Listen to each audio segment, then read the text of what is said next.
오늘 본문의 말씀으로 회복하시는 하나님이라는 제목으로 말씀의 은혜를 함께 나누고 우리의 기도의 제목으로 삼겠습니다. 자, 오늘은 스가랴 8장을 통해서 이 회복에 관한 말씀을 함께 나누려고 합니다.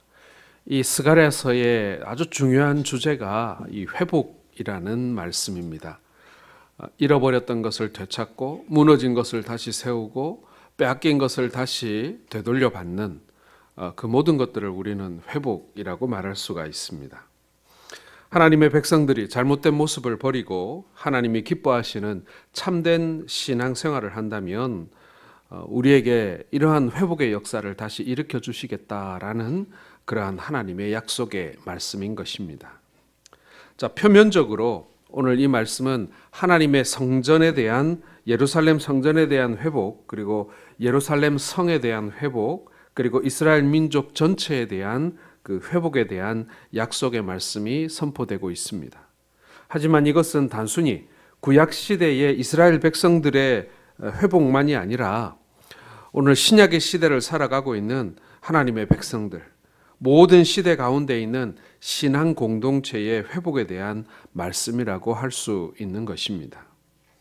여러분, 우리가 오늘 우리의 신앙생활을 보면서 또 우리의 교회 공동체를 보면서 이전에 우리가 더욱더 뜨거웠고, 이전에 우리가 더욱더 열심이었고, 이전에 우리가 훨씬 더 많은 신앙의 체험을 하고 살았다, 지금 우리가 이전만 못하다라고 생각이 된다면 우리는 분명 회복을 소원하고 또 그 회복을 위해서 기도해야 한다라는 것입니다. 과거에 우리가 가지고 있던 그 뜨겁고 그리고 순수했던 신앙의 모습을 우리가 분명 회복해야 한다라는 것이죠. 오늘 말씀은 신약 시대에 있어 신앙 공동체인 교회의 회복까지도 오늘 하나님께서는 말씀하고 계신다라는 것입니다. 구약 시대뿐만 아니라 지금의 시대의 회복도 같은 원리라는 말씀인 것이죠. 우리가 스가랴 8장에서 이 회복의 메시지를 통해 볼 수 있는 가장 큰 특징은 뭐냐면요, 하나님께서 하나님의 백성들이 만드는 이 신앙 공동체를 아주 귀하게 소중하게 여기고 계신다라는 것입니다. 이 신앙의 공동체를 향한 하나님의 아름다운 기대와 뜻이 있다라는 얘기예요. 제가 불신자들을 만나게 되면 불신자들에게 나타나는 두 가지 교회를 향한 태도가 있습니다. 하나는 뭐냐면요, 두려워하는 마음이 있어요.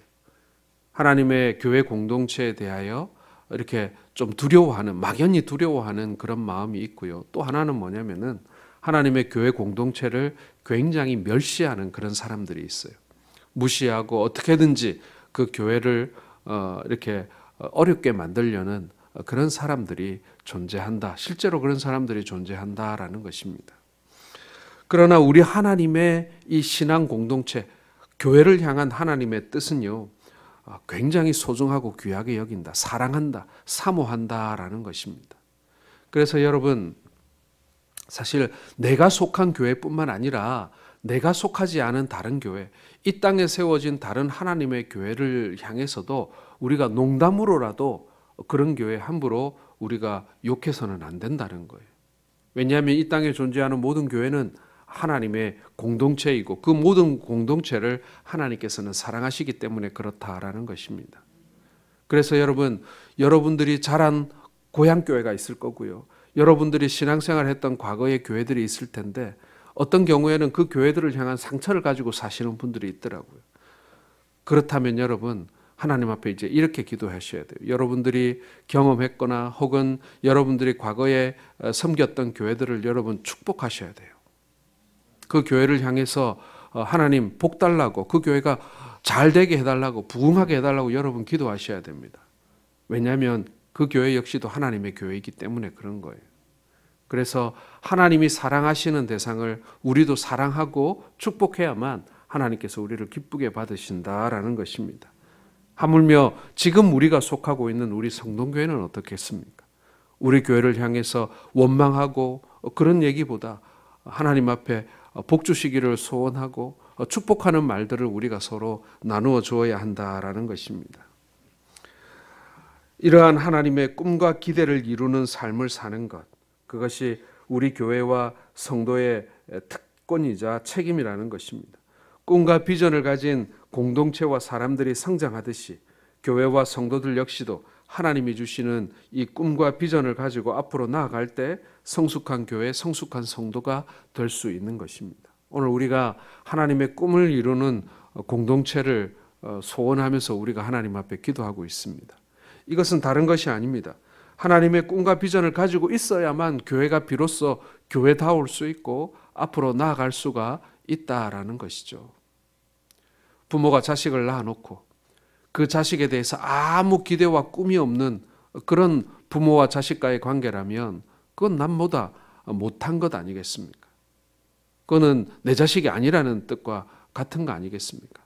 이 아이를 통해서 하나님께서 어떤 꿈을 이루실까? 하나님께서 이 아이의 인생 가운데 어떻게 역사하실까? 당연히 부모라면 그것에 대한 꿈을 가지고 있어야 합니다. 교회도 마찬가지죠. 우리가 하나님의 몸된 교회에 속한 지체라고 한다면 우리 교회를 향한 꿈이 있어야 합니다. 그 꿈이 없으면요, 우리의 신앙생활이 얼마나 재미없고 공허한지 모릅니다. 오늘 본문의 말씀을 통해서 하나님이 자기 백성을 향해 가지고 계셨던 꿈과 기대가 무엇이고 그 꿈과 기대를 실현하기 위해서 하나님의 백성들은 어떻게 해야 하는지에 대한 그러한 말씀을 기록하고 있는 것입니다. 오늘날 하나님의 백성인 교회와 성도들을 향한 하나님의 뜻과 기대를 실현하기 위해서 우리가 해야 할 일이 과연 무엇일까요? 첫 번째로 여러분, 하나님의 백성과 신앙 공동체는 하나님의 사랑을 사모해야 한다라는 것입니다. 하나님의 사랑을 소원해야 한다는 얘기예요. 자, 1절과 2절을 같이 읽겠습니다. 시작. 만군의 여호와의 말씀이 임하여 이르시되 만군의 여호와가 이같이 말하노라 내가 시온을 위하여 크게 질투하며 그를 위하여 크게 분노함으로 질투하노라. 자, 하나님은 시온을 위해 크게 질투한다고 하셨습니다. 분명히 사랑이라는 단어는 한 번도 나오지 않았지만 오히려 질투하신다는 하나님의 모습 속에서 우리는 더 큰 사랑을 발견하게 됩니다. 사실 이 질투라는 것은요, 사랑과 굉장히 깊은 연관을 가지고 있습니다. 사랑하지 않으면 질투할 일도 없거든요. 사랑하는 사람이 나를 사랑하지 아니하고 다른 사람을 사랑하면 당연히 질투를 느끼게 되어 있습니다.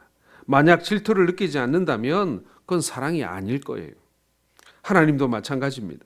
하나님의 백성들이 하나님 외에 다른 대상을 사랑한다면 하나님은 질투를 느끼시는 하나님이라는 거예요. 그래서 성경은 하나님 백성들이 하나님을 떠나서 이방 신들을 섬길 때 우리 하나님이 질투하고 계시다라는 표현을 자주 사용하고 있습니다. 그것은요, 하나님이 정말 지독하게 사랑하고 계시다 그런 뜻과 같은 것입니다.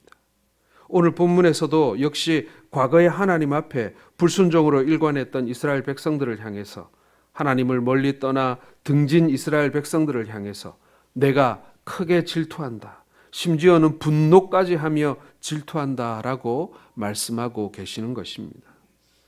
즉 그렇게까지 하나님이 자기 백성들을 사랑하고 계신다라는 말입니다. 우리는 질투하시는 하나님의 모습 속에서 역설적으로 하나님의 사랑을 읽을 수 있어야 합니다. 우리가 주님 외에 다른 것을 사랑하게 될 때 그것은 하나님이 크게 질투하시고 화내시고 우리에게 돌아오라고 촉구하고 계시는 것입니다. 이것이 저와 여러분들의 하나님에 대한 사랑의 대상이기 때문에 우리가 하나님의 사랑의 대상이기 때문에 그렇다라는 것입니다. 그런데 여기서 보면 한 개인을 향한 하나님의 질투와 사랑만 표현된 것이 아니라 한 공동체를 향한 하나님의 마음이 표현되어 있다라는 것입니다.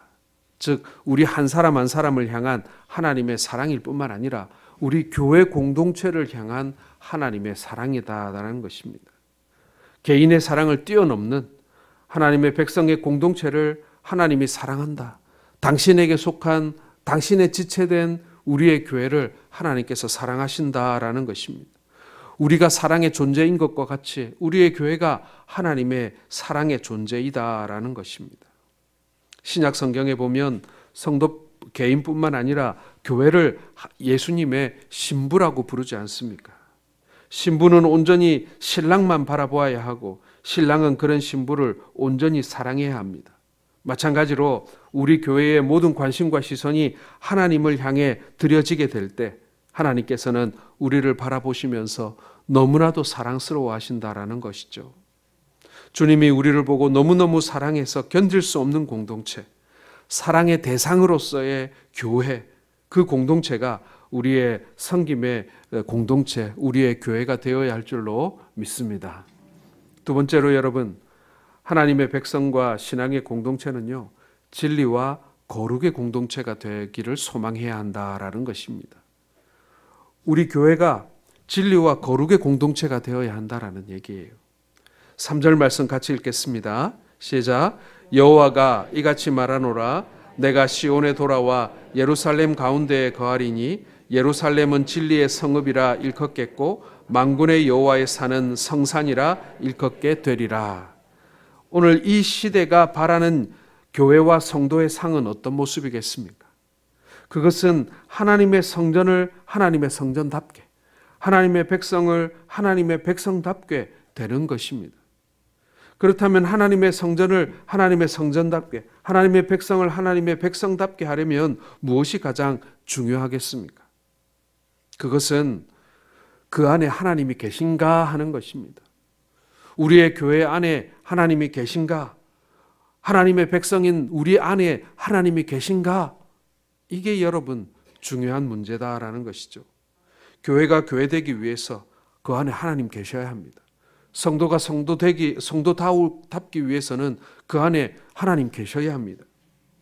하나님의 백성과 그 신앙 공동체 안에 하나님 안 계시면요, 그건 아무것도 아닌 거예요. 교회와 그 공동체 안에 하나님이 함께 하시지 않으면요, 하나님의 백성과 신앙 공동체는 그 존재 가치가 사라져 버리는 것입니다. 그래서 오늘 3절에서 하나님이 시온에 돌아오시겠다라고 말씀하시는 겁니다. 과거에 하나님께서는 이스라엘 백성들이 범죄하고 불순종할 때 그들을 떠나셨거든요. 보다 정확히 말하면 하나님의 영광을 거두셨습니다. 하나님이 하나님의 영광을 거두어 갈 때 이스라엘 백성들은 더 이상 하나님의 백성으로서의 존재도 그리고 정체성도 상실해버리고 말았던 것입니다. 아무것도 아닌 거예요. 다른 이방 민족과 하나도 다를 바 없었다라는 것입니다. 그래서 나중에는 하나님께서 이들을 흩어버리셨죠. 세상에. 아무것도 아니니까. 그러나 이제 하나님께서는 회개하고 하나님을 찾는 이스라엘 백성들을 긍휼히 여기시고 그들에게 다시 돌아오셨다라는 것입니다.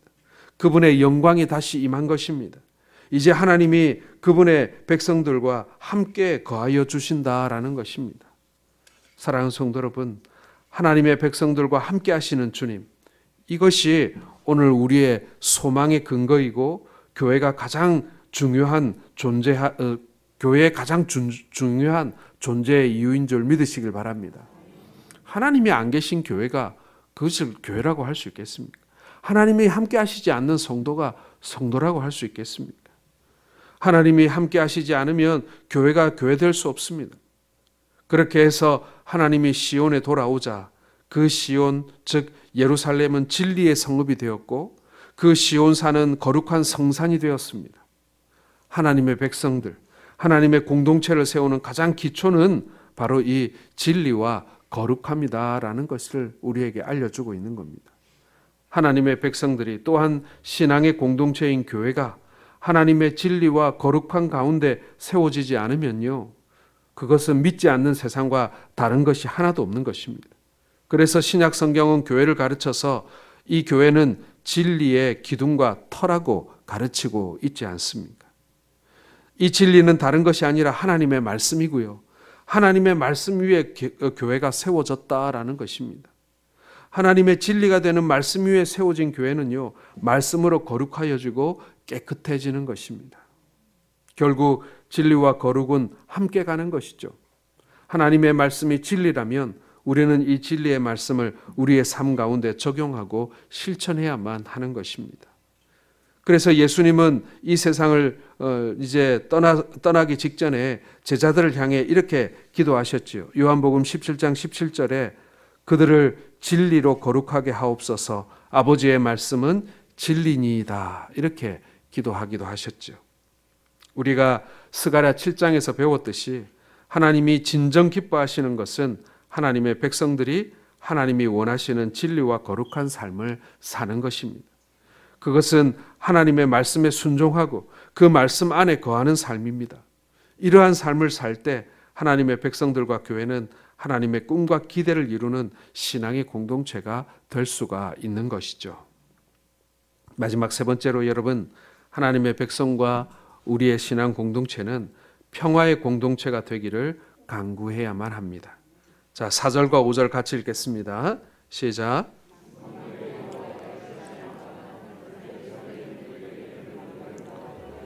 늙은 여자들이 다시 앉을 것이다. 다 나이가 많으므로 저마다 손에 지팡이를 잡을 것이요 그 성읍 거리에 소년과 소녀들이 가득하여 거기서 뛰놀리라. 자, 우리 4절과 5절에서 우리가 느끼는 이미지가 뭡니까, 여러분? 평화의 이미지지 않습니까? 늙은 남자와 늙은 여자가 편안히 앉아 있는 모습, 어린아이들이 성읍 이것저것을 뛰어놀며 돌아다니는 모습, 이 모습은 평화로운 성읍의 이미지를 상징하는 것입니다. 여러분, 요즘에 날마다 뉴스를 보면요, 그 우크라이나의 전쟁의 그 현장들이 아주 그 빠른 시간 내에 우리에게 적나라하게 전달이 되어집니다. 며칠 전에도 도시마다 공습이 있어가지고 수많은 집과 아파트들이 파괴되어지고 민간인들이 많이 죽었잖아요. 그 모습을 TV가 다 보여주고 있지 않습니까? 거기에 어디 노인들이 길거리에 앉아서 쉬고 있습니까? 어린아이들이 뛰어다니면서 놀고 있습니까? 그런 거 없잖아요. 다 피 흘리고 사람들이 죽고 건물에 깔리고 그리고 집들이 불타고 있고 그리고 사람들은 다 대피하거나 숨어 지내는 그 모습과 오늘 이 4절과 5절의 모습이 서로 상반되지 않습니까? 그러니까 평화가 뭔가라고 보여주는 아주 그 중요한 이미지이지 않습니까? 스가랴 선지자가 살고 있던 당시에 예루살렘 거리는요, 휑하고 을씨년스러웠어요. 땅과 성읍은 넓은데 그에 비해서 성 안에 사는 백성들의 숫자가 너무너무 적었거든요. 또한 포로 생활에서 귀환한 직후라서 어린아이와 노인들의 숫자가 적었습니다. 바벨론에서 예루살렘까지 수천 킬로미터가 되는 머나먼 거리였습니다. 지금처럼 차를 타고 오는 것도 아니고 비행기를 타는 것도 아니고 순전히 걸어서 그런 수천 킬로미터를 수개월에 걸쳐서 돌아와야만 했기 때문에 노인이 있는 집은 못 왔어요. 어린아이가 있는 집은 못 돌아왔습니다. 그래서 포로에서 귀환했을 때 예루살렘 성에는 노인들과 어린아이들이 거의 없었다는 얘기입니다. 이러한 시기에 하나님께서는 스가랴 선지자를 통해서 앞으로 일어날 아름다운 꿈을 보여주고 있는 것입니다. 지금은 황폐하고 황량한 땅이지만, 지금은 적막하고 고요한 성읍이지만 이곳에 내가 늙은 노인들과 어린아이들이 가득하게 해주실 것이다. 아이들이 시끄럽게 뛰어노는 생명력 넘치는 성읍이 되게 하겠다. 많은 사람들로 이 성읍을 채워서 고요하고 적막한 땅이 아닌 풍요롭고 평화로운 땅이 되게 하겠다라는 것입니다. 하나님이 함께 하시는 공동체는 이처럼 평화의 공동체가 될 수 있다는 이야기인 것입니다. 저는 저희 교회가 지금 건축 중에 있고 지금 임시 예배처소 있다 보니까 제일 보기 힘든 것 중에 하나가 뭐냐면 우리 유아부 아이들과 그러니까 교회 앞에 유모차가 이렇게 막 들어오는 모습, 그리고 우리 초등부 친구들이 막 교회 안에서 뛰어노는 모습, 이 소리를 거의 들어보지 지금 못한 것 같아요. 한동안 우리 아이들의 목소리를 우리가 들어보지 못했지 않습니까? 전에는 교회 안에서 애들이 막 뛰어다니면 아이고 얘들아 정신없다 이랬지만은 사실 지금 우리가 그 모습을 못 본 지 꽤 오래됐습니다. 그래서 그 소리가 그립습니다. 아이들의 웃음소리, 아이들이 뛰어노는 모습들, 그런 모습들이 여러분 그 아이들의 울음소리 이런 것들이 지금 그리워지고 있지 않습니까? 왜 그렇습니까?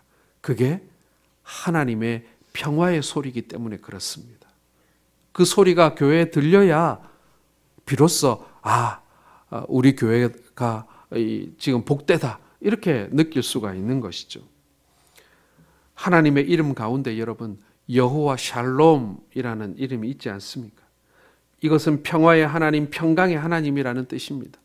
다른 말로 하면 우리 안에 장수하는 우리 어른들이 계시고 또 우리의 아이들이 웃으면서 소리 지르면서 뛰어다니는 그 모습이 바로 이 모습인 것입니다. 하나님은 우리에게 평안을 주시는 하나님이십니다. 이 하나님이 우리의 교회와 가정을 다스린다면 우리는 자연스럽게 평화가 가득한 교회와 가정이 될 줄로 믿습니다. 하나님의 온전한 다스림을 받아서 우리의 교회와 성도들의 그 가정이 하나님이 주시는 평화와 안식을 누릴 수 있기를 주의 이름으로 축원합니다. 자, 그렇다면 하나님의 사랑을 경험하고 하나님의 진리와 거룩함을 체험하고 하나님이 주시는 평화를 누릴 수 있는 교회, 하나님이 기대하시는 이러한 삶을 경험할 수 있는 신앙의 공동체가 과연 이 땅에 존재할 수 있을까요? 그 공동체가 우리 교회가 될 수가 있겠습니까? 자, 6절 말씀 같이 읽고 말씀을 마치겠습니다. 만군의 여호와가 이같이 말하노라. 이 일이 그날에 남은 백성의 눈에는 기이하려니와 내 눈에야 어찌 기이하겠느냐? 만군의 여호와의 말이니라. 예, 답은 세워질 수 있다라는 것입니다. 그런데 여러분 기억해야 할 것은요, 이게 쉬운 일이 아니라는 거예요. 샬롬의 공동체, 샬롬의 하나님이 함께 하시는 평화의 공동체를 만들기가 그만큼 어렵다는 것입니다. 인간의 힘과 능력으로는 불가능하다는 거예요. 기적과 같은 일인 것입니다. 그런데 하나님께서 이 기적과 같은 일을 하나님이 일으켜 주시겠다라고 말씀하고 있는 것입니다. 오늘 저와 여러분들이 죄인이다가 하나님의 백성 된 것, 이것도 기적이잖아요. 서로 다르고 함께 할 수 없는 사람들이 한 공동체를 이루어서 형제다 자매다 부를 수 있는 것도 기적 아니겠습니까? 우리는 할 수 없지만, 인간의 노력으로는 할 수 없지만 우리 안에 계신 주님, 우리 안에 계신 성령께서 그 일을 이루실 줄로 믿으시기를 바랍니다.